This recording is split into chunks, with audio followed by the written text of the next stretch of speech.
नमस्कार दोस्तों, आप कैसे हैं। मुझे उम्मीद है आपकी पढ़ाई बहुत अच्छी चल रही होगी और मैं फिर हाजिर हुआ हूं आपकी पॉलिटी की भारतीय राज्य व्यवस्था की एक नई वीडियो लेकर। और ये वीडियो आपके एग्ज़ाम के लिए अति महत्वपूर्ण है। वो इसलिए है कि आज मैं जो पढ़ाने जा रहा हूं वो काफ़ी महत्वपूर्ण टॉपिक है। हालांकि इसको संविधान के निर्माण के समय नकार दिया गया था कि इस पार्ट की कोई ज़रूरत नहीं है, लेकिन आज हम इसे महसूस करते हैं कि देश के या राज्य के विकास के लिए इसका होना अति आवश्यक है। तो चलिए दोस्तों, स्टार्ट करते हैं इस वीडियो को। आपके सहयोग के साथ मैं एडवोकेट अचिंत उपाध्याय आ चुका हूं आपके लिए।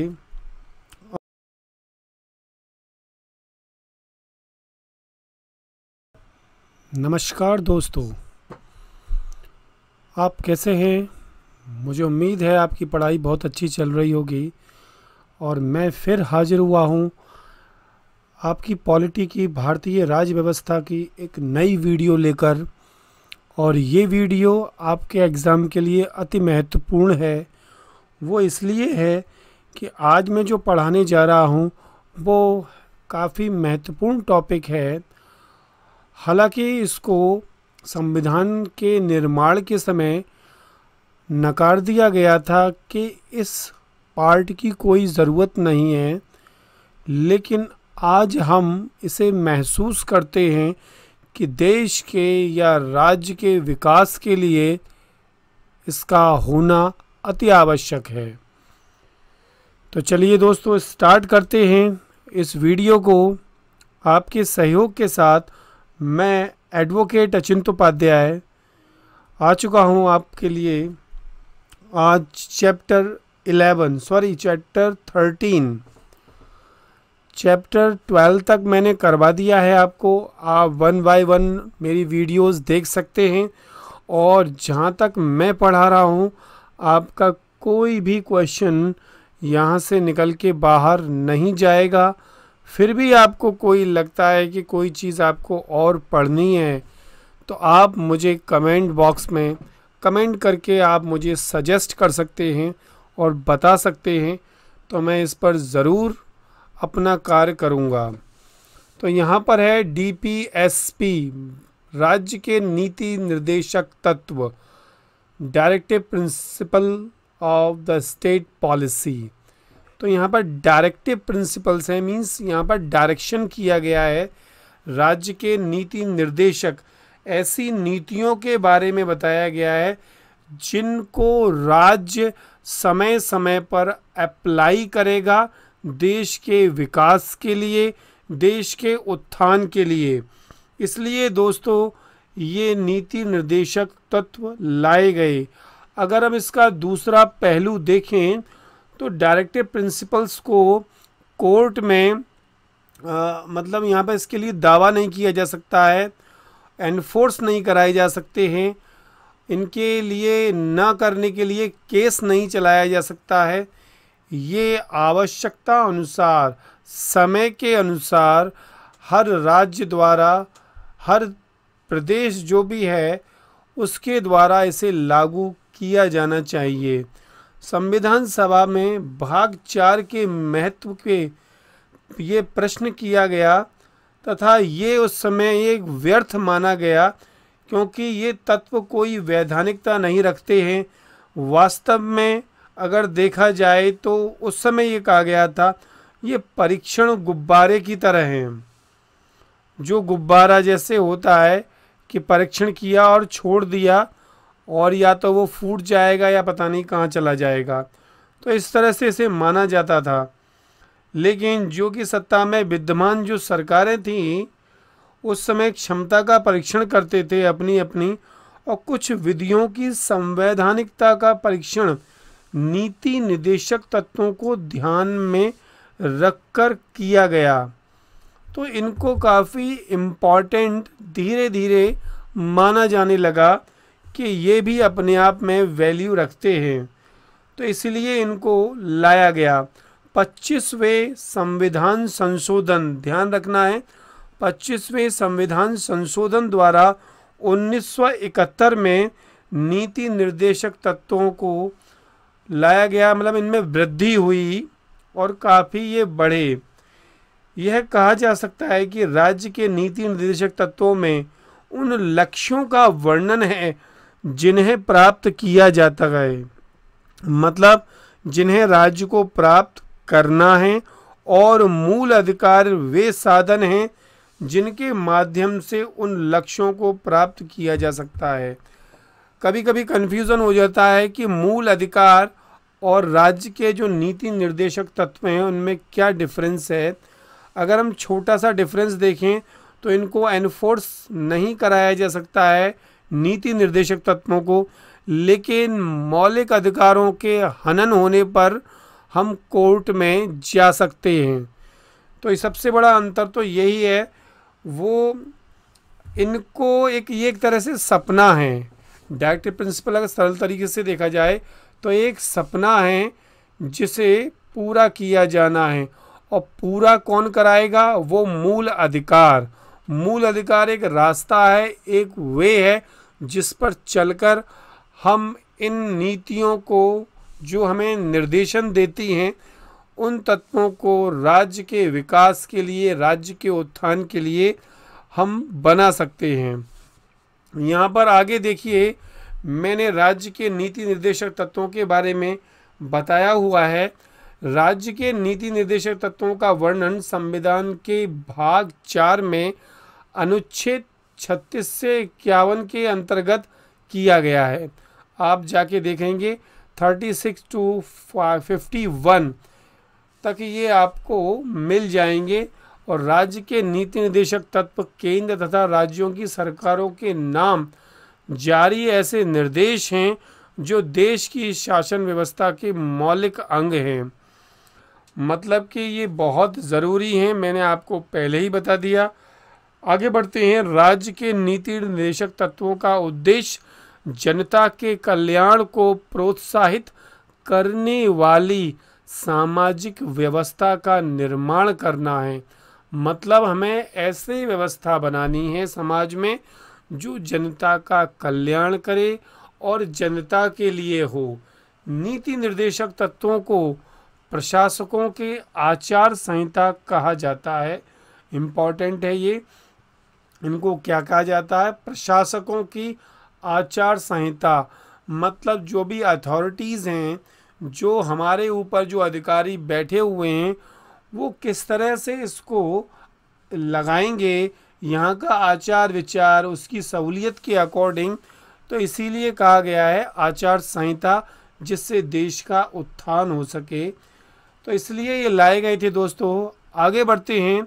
अनुच्छेद 36 से 51 तक ये 16 अनुच्छेदों में निर्देशक सिद्धांतों का वर्णन होता है। थोड़ा सा इसे आइए समझते हैं क्रमबद्ध तरीके से, 1 by 1।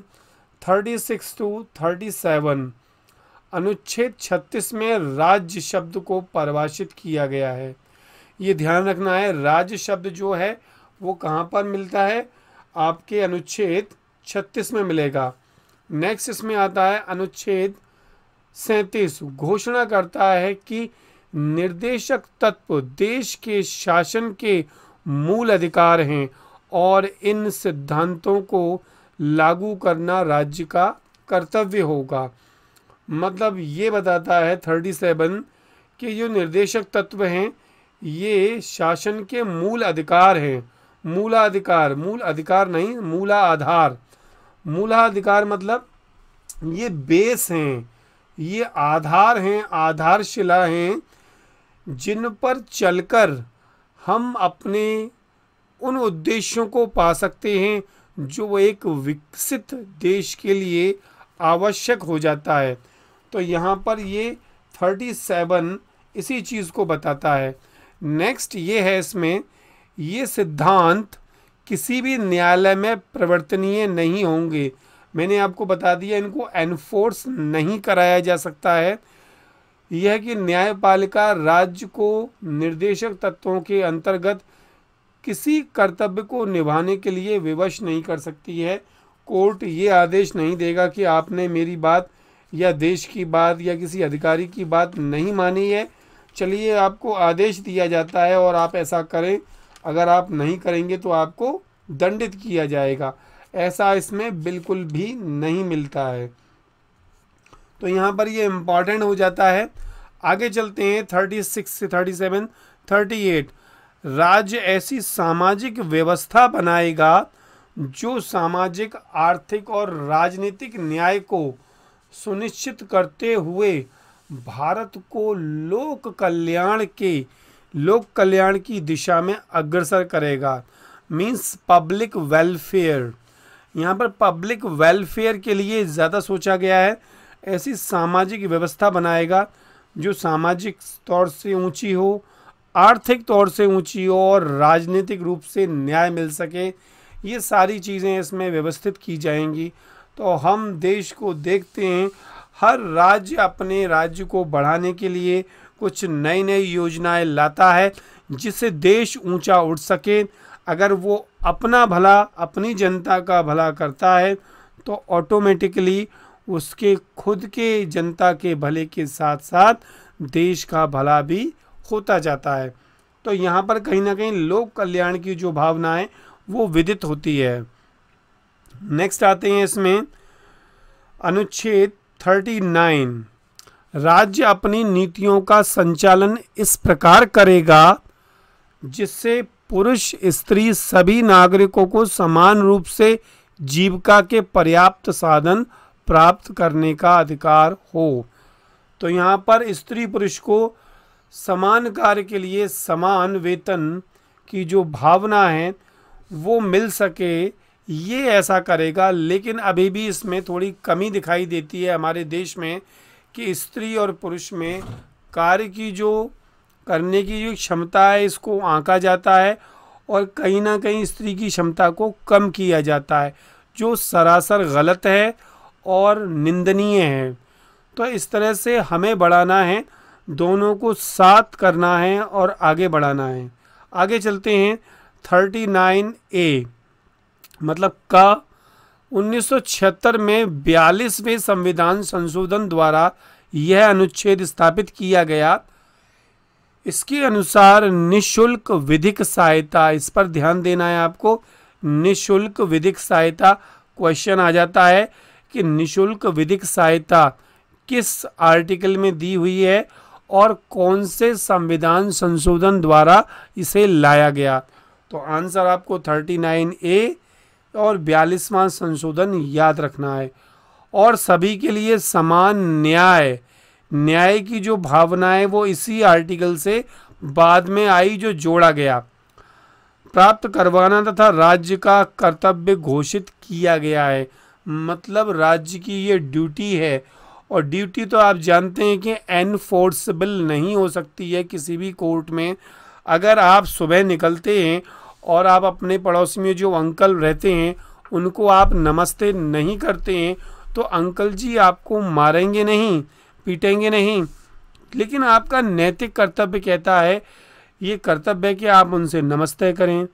आप कोई ऐसे नियम जिनका आपका कर्तव्य है, ड्यूटी है, वो फिर भी नहीं करते हैं तो आपकी हत्या या आपकी सज़ा नहीं दी जाएगी, लेकिन उनको करना आपका कर्तव्य है।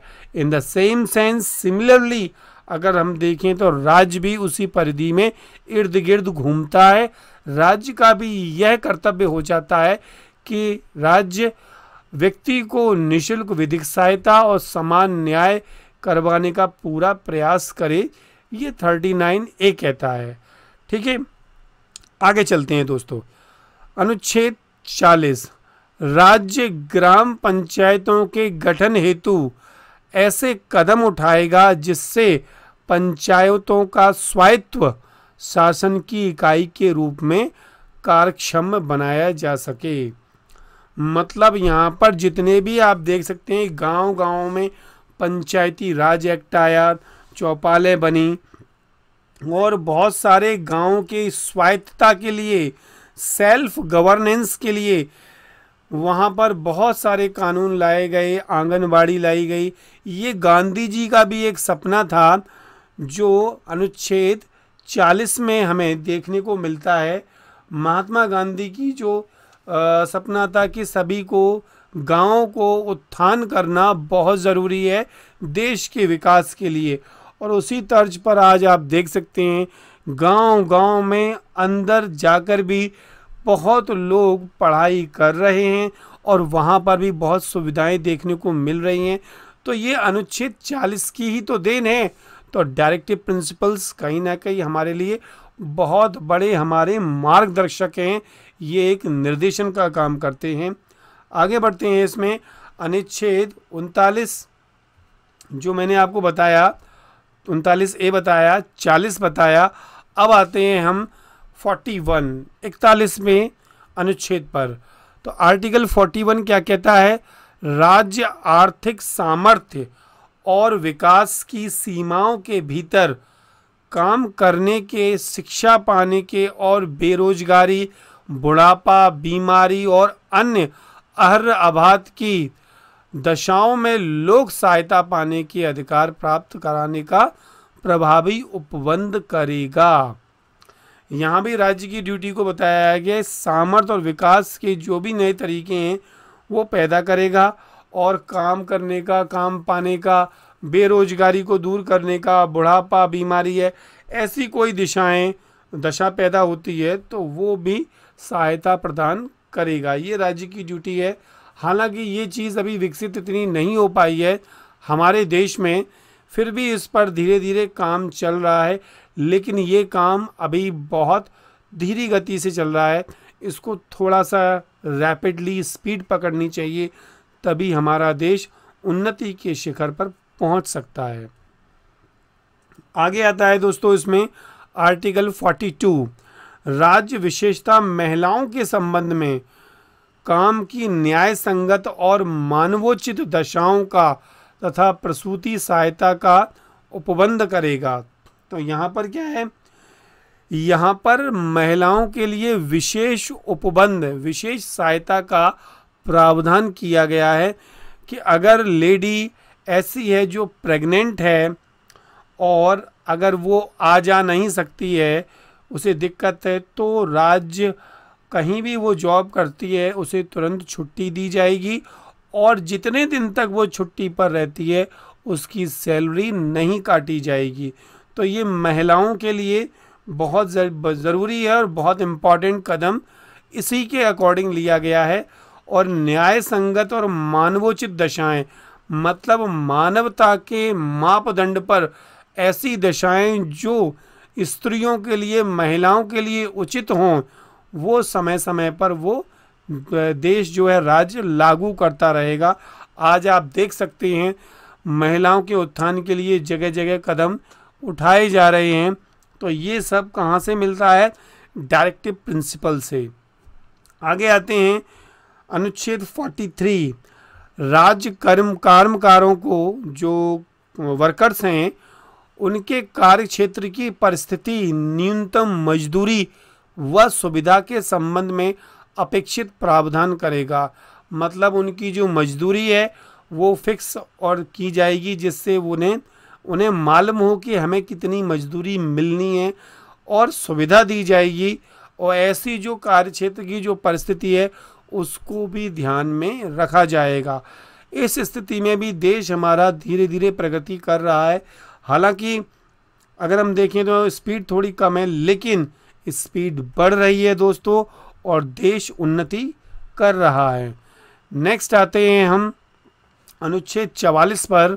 44, आर्टिकल 44, राज्य भारत के समस्त राज्य क्षेत्र में सभी नागरिकों के लिए एक समान सिविल संहिता, समान नागरिक संहिता बनाने का प्रयास करेगा।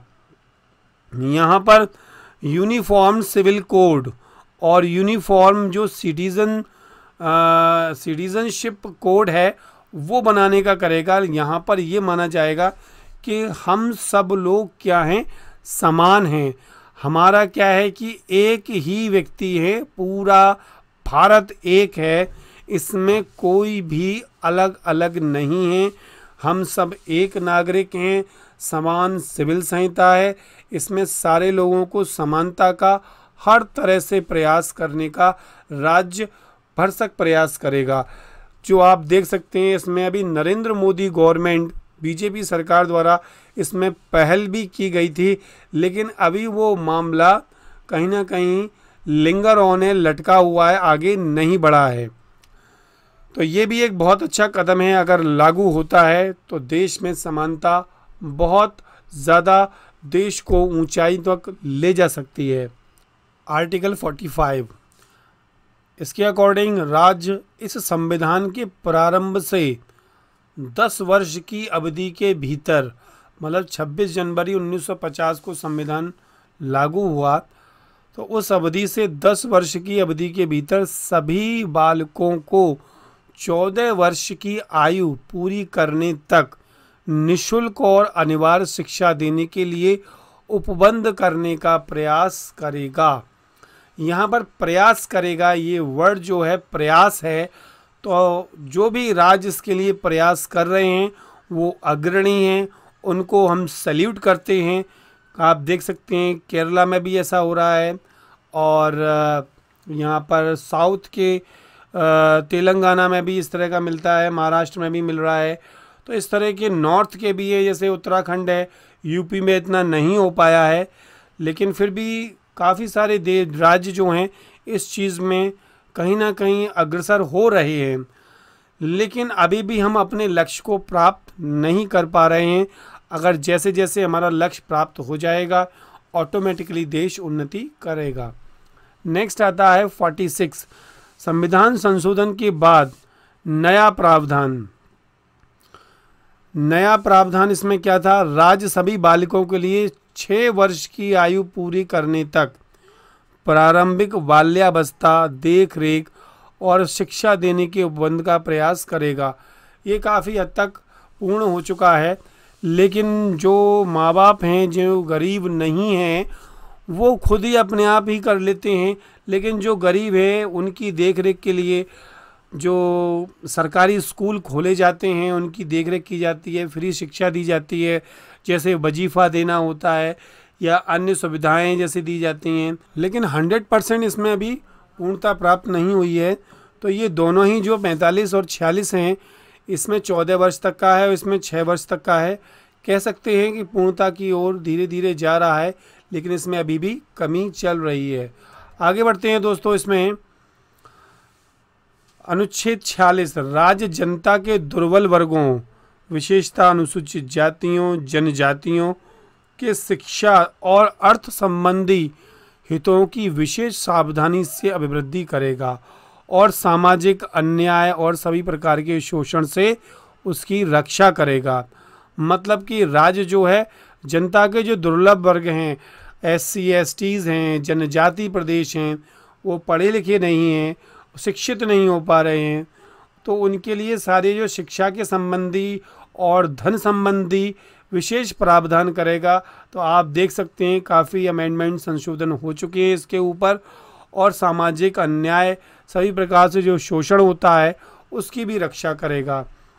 यहाँ पर जो जैसे देख सकते हैं, नशा छोड़ो, घर को जोड़ो, बोतल तोड़ो, निःशुल्क दवा वितरण केंद्र, इस तरह के नारे लगाए गए, स्लोगन्स के, और बहुत सारी चीज़ें ऐसी की जाती हैं जिससे इनका उत्थान हो सके। अनुच्छेद 47 राज्य नागरिक के पोषण स्तर व जीवन स्तर की वृद्धि हेतु लोक स्वास्थ्य, औषधि निर्माण, नशा मुक्ति के संबंध में प्रावधान करेगा। ये नशा मुक्ति आपको बताया गया है। राज्य नागरिक के पोषण मतलब उनके खान पान और उनके जीवन स्तर की वृद्धि करने हेतु ये स्वास्थ्य को देखा जाएगा। तो स्वास्थ्य के लिए देश काफ़ी तेज़ी से बढ़ रहा है, और मुझे लगता है कि जल्द ही वो उन देशों की कैटेगरी में आ जाएगा जहाँ पर दवा और स्वास्थ्य काफ़ी अच्छा है। आगे बढ़ते हैं इसमें, और आर्टिकल 48 यहाँ पर बताया गया राज्य देश के पर्यावरण के संरक्षण तथा संवर्धन का और वन तथा वन्य जीवों की रक्षा करने का प्रयास करेगा। उनका प्रोटेक्शन करेगा और रिज़र्व उनका संवर्धन करेगा कि वो कहीं मर नहीं रहे हैं, कोई बीमारी तो नहीं हो गई है। अभी देख सकते हैं जो बाघों की संख्या धीरे से घट रही थी उसमें काफ़ी हद तक रोक कर ली गई है। गैंडे की जो संख्या थी राइनोसोरस की उसकी भी कम हो रही थी, और बहुत सारे जो पक्षी हैं उनकी संख्याएं कम हो रही थी। तो कहीं ना कहीं ये जो अभियान चलाए जा रहे हैं हमारी प्रकृति को बचाने के लिए, हमारे जीव जंतुओं को बचाने के लिए, तो ये एक अग्रणी कदम है।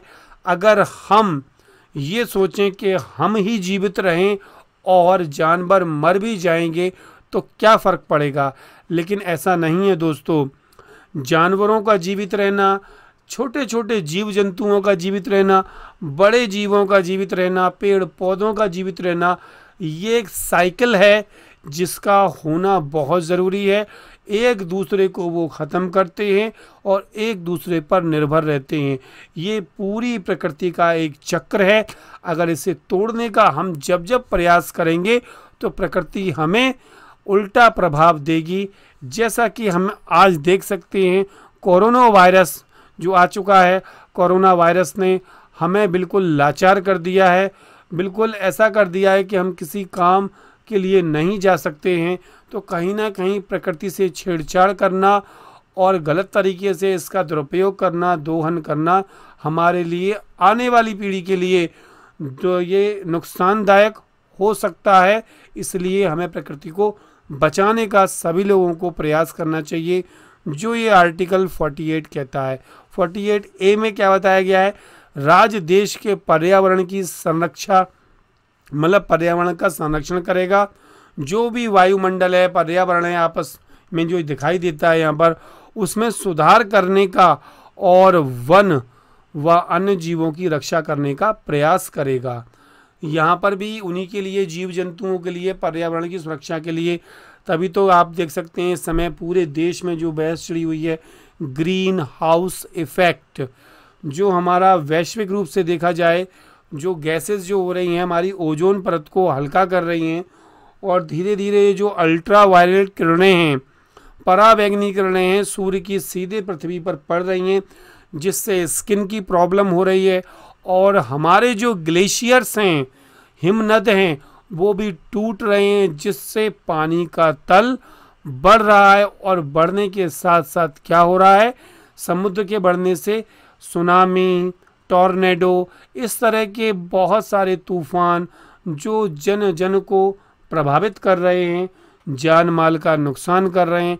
तो इन चीज़ों को हमें देखना होगा और पर्यावरण से उतनी ही छेड़छाड़ करनी है जहाँ तक वो सहन कर सके। आगे चलते हैं दोस्तों, इसमें यहाँ पर अनुच्छेद 49 जो बताया गया है, राज्य राष्ट्रीय महत्व के स्मारकों जो मॉन्यूमेंट्स हैं और स्थानों, प्लेसेस और वस्तुओं जो थिंग्स हैं, संरक्षण हेतु विशेष प्रयास करेगा। यहाँ पर विशेष प्रयास करेगा बताया गया है। जितने भी ये मॉन्यूमेंट्स दिखाई देते हैं, चाहे आपका कुतुब मीनार है, ताजमहल है, आगरा फोर्ट है, चाहे आगरा किला है, या कह सकते हैं संसद भवन है, या ये न्यायपालिका की जो बिल्डिंग दिखाई दे रही है ये भी है, और बहुत सारे गिरजाघर हैं, यहाँ पर बहुत सारी मस्जिदें हैं, सारी की सारी चीज़ें जो हमें दिखाई देती हैं। साउथ में आप देख सकते हैं रामेश्वर का मंदिर है, महाकालेश्वर के मंदिर हैं, और बहुत सारे जो तीर्थ यात्री स्थान हैं, इन सब को हमें प्रिजर्व करना है। ये एक तरह से हमारी धरोहर हैं, इनको, इन स्थानों को संभाल के रखना राज्य का विशेष कर्तव्य है जो इसे करना है, और राज्य इस कर्तव्य को निभा भी रहा है, हम देख सकते हैं। अनुच्छेद 50 राज्य की लोक सेवाओं में यूपीएससी में आप देख सकते हैं न्यायपालिका को कार्यपालिका से पृथक करने के लिए राज्य कदम उठाएगा। मतलब कि लोक सेवाओं में क्या कहते हैं, नौकरियों का काम का प्रयास करेगा। तो यहाँ पर बताया गया है, और राज्य जो है न्यायपालिका और कार्यपालिका का भी पृथक्करण अलग कर दिया गया है। इसमें वो इसलिए किया गया है कि सेपरेशन किया गया है कि राज्य जो है सभी लोक सेवाओं में अगर ऐसा नहीं करेगा तो न्यायपालिका और कार्यपालिका अगर आपस में भिड़ेंगी तो कहीं ना कहीं हमारा जो उद्देश्य है देश का विकास नहीं हो पाएगा। तो यहाँ पर कार्यपालिका से न्यायपालिका का पृथक्करण है। आर्टिकल 50 में डायरेक्टली पूछ लिया जाता है कि कहाँ पर सेपरेशन बताया गया है, तो आपको ये याद रखना है। और इसमें से ये वर्ड याद रखना है, स्मारकों, तो ये वर्ड ही आपको क्या कहते हैं क्वेश्चन का आंसर दिला देंगे। बस स्मारकों, वस्तुओं का ध्यान रखना है। इससे पहले मैंने आपको बताया कि इसमें संवर्धन, संरक्षण, वन्य जीवों का ये 48 में है। और 48 किस लिए जोड़ा गया? पर्यावरण, ये पर्यावरण की सुरक्षा, वहाँ संरक्षण या सुरक्षा है, इस पर आपको थोड़ा सा ध्यान रखना है। यहाँ संरक्षण, यहाँ सुरक्षा और सुधार, सुरक्षा तथा सुधार 48A में, क्योंकि ये कंफ्यूजिंग होते हैं और एग्ज़ाम टाइम में हम भूल जाते हैं। तो कुछ कोड वर्ड हमें याद रख लेने हैं, कीवर्ड याद रख लेने हैं, जिससे हम एग्ज़ाम में उसे बहुत जल्दी शॉर्ट आउट कर सकें और सॉल्व कर सकें। आगे इसमें आते हैं 41 है अंतर्राष्ट्रीय शांति और सुरक्षा की अभिवृद्धि हेतु। आप देख सकते हैं अंतर्राष्ट्रीय अभिवृद्धि हेतु क्या करेगा? राज्य प्रयास करेगा। यहाँ पर अंतर्राष्ट्रीय आप देख सकते हैं कि जब भी कोई देश का प्रधानमंत्री बाहर जाता है या बाहर का कोई राष्ट्रपति या प्रधानमंत्री देश में आता है, तो आपस में जो सामंजस्य होता है वो कहीं ना कहीं अपने देश के लिए और दूसरे देश के लिए उन्नतशील होता है। जो आप देख सकते हैं वसुधैव कुटुंबकम, ये आर्टिकल 51 की पैटर्न पर ही आधारित है। और पंचशील जो सिद्धांत था, जो चीन से जोड़ा गया था, पंचशील सिद्धांत, ये भी अंतर्राष्ट्रीय शांति व सुरक्षा और गुट निरपेक्षता, नॉन अलायंस मूवमेंट, ये भी एग्जाम्पल्स हैं किसके? अंतर्राष्ट्रीय शांति और सुरक्षा की अभिवृद्धि के। तो यहाँ पर मैंने आपको बताया सारी चीज़ें आर्टिकल 51 तक।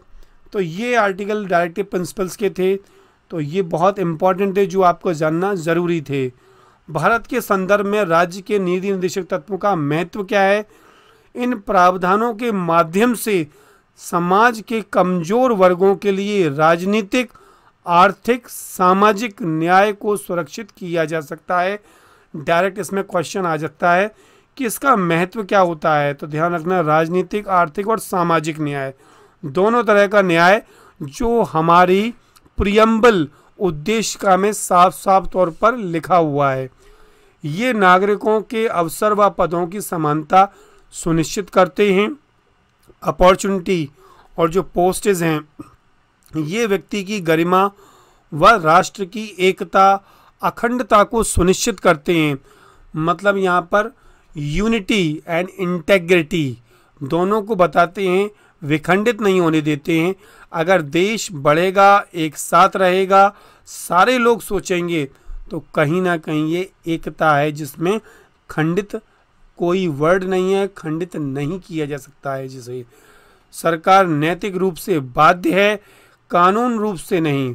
मतलब वो मॉरल ड्यूटी है उसकी, कानूनी रूप से नहीं, कि वह कमज़ोर वर्ग के हित में कोई कदम उठाए, सकारात्मक कदम उठाए, उनके उत्थान के लिए कदम उठाए, उनके विकास के लिए कदम उठाए। ये प्रावधान अंतर्राष्ट्रीय शांति व सुरक्षा को बढ़ावा देने में राष्ट्र की भूमिका सुनिश्चित करते हैं। अगर ये प्रावधान किए जाएं, सारे के सारे अगर लागू कर दिए जाएं और इनका बहुत अच्छे से पालन किए जाए, तो देश को विकासशील से विकसित होने में मैं नहीं समझता हूँ कोई पावर रोक सकती है। तो इस चीज़ को हमें ध्यान रखना है दोस्तों, और इसी तरह से आगे बढ़ना है। तो ये वीडियो मेरी आपको कैसी लगी है? अगर ये वीडियो वाकई आपको अच्छी लगी है तो इस पर आप मुझे कमेंट करके बताएं कि आपको कैसी लगी है। और अगर आप कोई सजेशन, सुझाव देना चाहते हैं तो आपका बहुत बहुत स्वागत है। आप मुझे बताइए कौन सी, किस तरह की और चीज़ें आपको चाहिए, मैं आपके लिए तत्पर हूँ। और अगर आप चाहें तो इसे लाइक कर सकते हैं, सब्सक्राइब कर सकते हैं हमारे चैनल को अगर आप इस चैनल पर नए हैं, और जहाँ तक हो सके अपने दोस्तों में और जितने भी आपके जान पहचान के इसे शेयर करिए, जिससे सभी लोग इससे लाभान्वित हो सकें। मिलते हैं दोस्तों नेक्स्ट वीडियो में इसी जोश के साथ और इसी उमंग के साथ। तब तक के लिए जय हिंद, जय भारत।